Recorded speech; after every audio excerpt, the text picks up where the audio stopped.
जय माँ सारला मु सौम्य स्वागत करुच्ची आपण मानकर आउ गोटे नुआ व्लॉग को।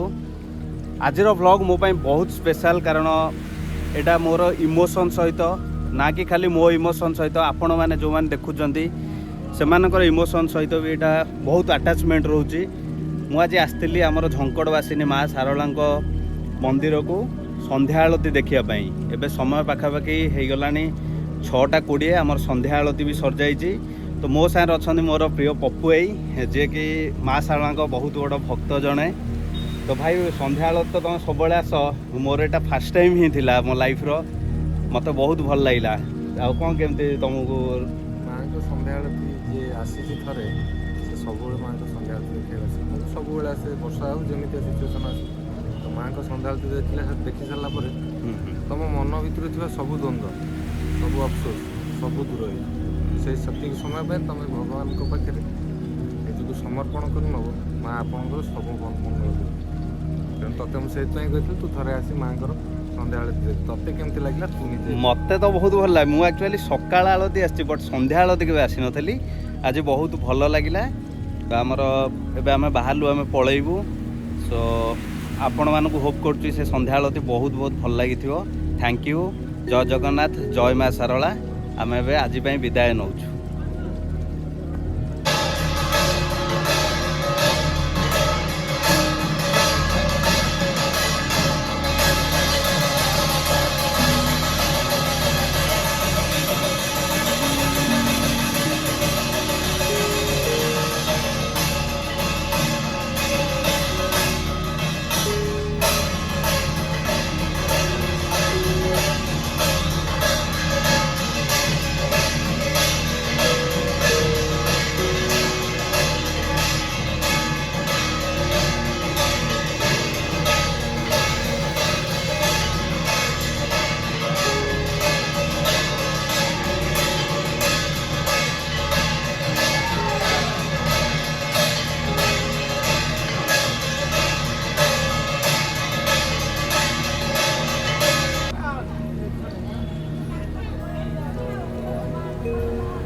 एबे समय 6:30 आम आसी पहुँच जाइए सारला रोड रे।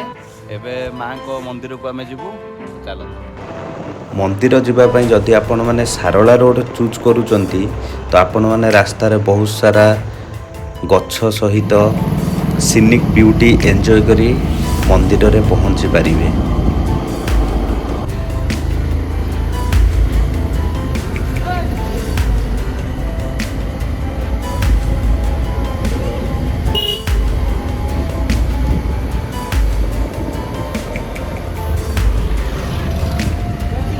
ସାଧାରଣତଃ ଜଗତସିଂହପୁର, କେନ୍ଦ୍ରାପଡ଼ା, କଟକର ବାସିନ୍ଦାମାନେ ମାଆଙ୍କ ସହିତ ଏତେ ଆଟାଚମେଣ୍ଟ ରହିଛି କି ସେମାନେ ବର୍ଷକୁ ଥରେ ଆଟଲିଷ୍ଟ ଏହି ମନ୍ଦିରକୁ ଦର୍ଶନ କରିବା ପାଇଁ ଆସନ୍ତି।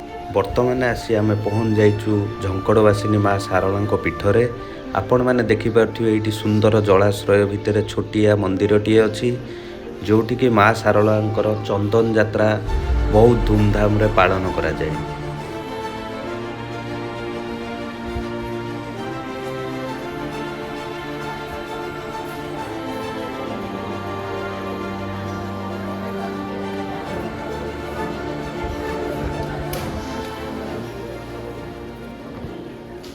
ମୁଁ ଶାରଳା ପୀଠର ପୂଜ୍ୟକ ଲକ୍ଷ୍ମୀଧର ମହାପାତ୍ର। ଶାରଳା ପୀଠ ତତ୍ତ୍ୱ ବାବଦରେ ଜାଣିବା ଅଘୋର। ଏ ଯେଉଁ ଶିଳା ଶାରଳା ପୀଠରେ ପୂଜା ଶାରଳା ଦେବୀ, ଯାହାକୁ ଆପଣମାନେ ହିନ୍ଦୁ ଭକ୍ତମାନେ ବର୍ଣ୍ଣନା କରୁଛନ୍ତି ବା ବନ୍ଦନା କରୁଛନ୍ତି ବା ଧ୍ୟାନ କରୁଛନ୍ତି, ଇଏ ହେଉଛନ୍ତି ବାଗ୍ଦେବୀ ମା ଶାରଳା, ଆଦ୍ୟାଶକ୍ତି, ମହାକାଳୀ, ମହାଲକ୍ଷ୍ମୀ, ମହାସରସ୍ୱତୀ, ତ୍ରିଶକ୍ତିର ଆଧାର।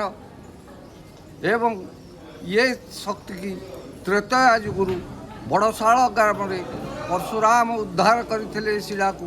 କଳି ଯୁଗରେ ପରମ ବ୍ରହ୍ମ ପାଷାଣ ଯେଉଁ ହୋଇଛନ୍ତି, ଆର ଅର୍ଦ୍ଧେକ ଶିଳା ହେଉଛି ଶାରଳା ପୀଠର ଶାରଳା ଦେବୀ, ଯାହାକି ଆଜି ଅଷ୍ଟମ ଧର୍ମରେ ଶାରଳା ପୀଠରେ ଶାରଳା ଦେବୀକି ଆଦିମାତା ହିସାବରେ ଆମେ ପୂଜା କରୁ। ଏବଂ ଏଠି ତାତ୍ପର୍ଯ୍ୟ ହେଉଛି ବିଷ୍ଣୁ ମନ୍ଦିରରେ ତୁଳସୀରେ ମା ଶାରଳା ନୈବେଦ୍ୟ ହୁଅନ୍ତି।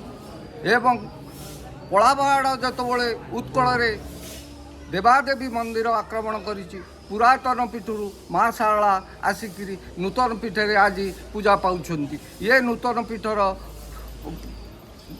ଆଜିକି 500 ବର୍ଷ ତଳେ ଇଏ ମନ୍ଦିର ତୋଳା ହେଇଥିଲା। ଇଏ ମନ୍ଦିରରେ ଦେବୀ ପୂଜା ପାଉଛନ୍ତି।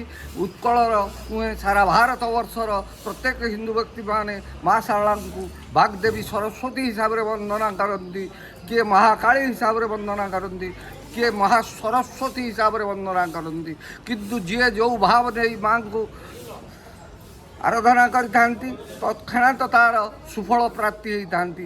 ଗୋଟିଏ କଥା, ଶାରଳା ଦେବୀ ଯିଏ ଭାବରେ ସମର୍ପିତ ହୋଇଛି, ସେ ନିଶ୍ଚିତ ଭାବରେ ବରପ୍ରାପ୍ତି ହେଇଛି ଏବଂ ଶୂନ୍ୟରୁ ସେ ମହାଶକ୍ତିର ଅଧିକାରୀ ହେଇପାରିଛି।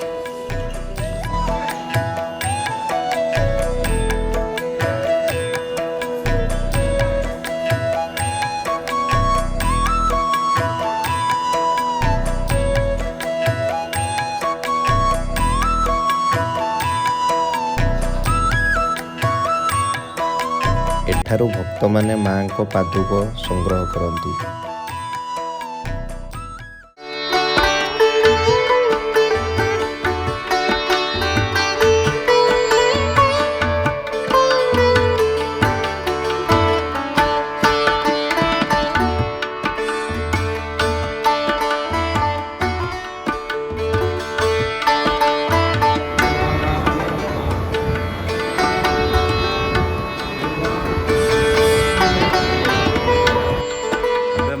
ଦର୍ଶନ ସରିଯାଇଛି, ବହୁତ ଭଲ ଲାଗିଲା। ଭଲ ଲାଗିବା ସହ ବି ଟିକେ ଭଲ ଲାଗୁନି, କାରଣ ମେନ୍ ଆମର ଯେଉଁଟାକ ମଙ୍ଗଳ ଆଳତୀ ସେଇଟା ଟିକେ ମିସ୍କମ୍ୟୁନିକେସନ୍ ହେତୁ ମୁଁ ମିସ୍ କରିଦେଲି। ମାନେ ନେକ୍ସଟ ଟାଇମ୍ ଟ୍ରାଏ କରିବି ସେଇଟା କେବେ ଆସିକି ଆପଣମାନଙ୍କୁ ଦେଖାଇବା ପାଇଁ, କାରଣ ସେଇଟା ହେଉଛି ମାଆଙ୍କ ଯେତେବେଳେ ପହଡ଼ କଲେ ଆଉ ସକାଳ ଟାଇମ୍ ବହୁତ ବହୁତ ଭଲ ଲାଗିବ। ବଟ୍ ଏନିୱେଜ୍ ଏବେ ତ ଆଉ କୌଣସି ଆଳତୀ ନାହିଁ, ମାଆଙ୍କର ମାର୍ଜନା ସରିଯାଇଛି, ଆମର ବି ଦର୍ଶନ ସରିଯାଇଛି। ଆମେ ଏବେ ଯାଉଛୁ, ତ ଆପଣମାନଙ୍କ ସାଙ୍ଗରେ ଦେଖା ହେବ ଆଉ ଗୋଟେ ନୂଆ ଏପିସୋଡ଼ରେ। ମୁଁ ଟ୍ରାଏ କରିବି। ସୋ ଏବେ ପାଇଁ ଧନ୍ୟବାଦ, ବାଏ ବାଏ, ଥ୍ୟାଙ୍କ ୟୁ, ଜୟ ଜଗନ୍ନାଥ, ଜୟ ମା ଶାରଳା।